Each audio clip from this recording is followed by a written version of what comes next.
আমাদের বাংলাদেশিদের জন্য একটি সুখবর আছে, সেটা হচ্ছে গত সরকারের আমলে বাংলাদেশ ব্যাংকের রিজার্ভ চুরি হয়েছিল। সেই রিজার্ভের অধিকাংশ টাকাই ফিলিপিন কোনো এক ব্যাংকে ট্রান্সফার হয়েছিল।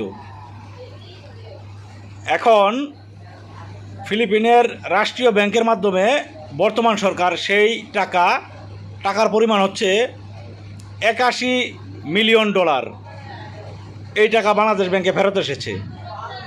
নিঃসন্দেহে এটি একটি ভালো খবর। আর অন্যান্য দেশে যেমন শ্রীলঙ্কা এবং অন্যান্য দেশে যেই টাকাটা গিয়েছিল সেটা ফেরত আনতে পারেনি। তো আমাদের জনগণের দাবি, যারা এর সাথে জড়িত তাদের যেন দৃষ্টান্তমূলক শাস্তির ব্যবস্থা করে বাংলাদেশ সরকার। কারণ এই টাকা আমাদের মতো সাধারণ মানুষ, মাঠে ঘাটে কাজ করা লোকদের টাকা। তাই এটার দৃষ্টান্তমূলক শাস্তি যাতে দেওয়া হয় এবং এটা দেখে যাতে অন্য কেউ আর সাহস না করে, সেই ব্যবস্থা সরকারকে গ্রহণ করতে বলছি। ধন্যবাদ।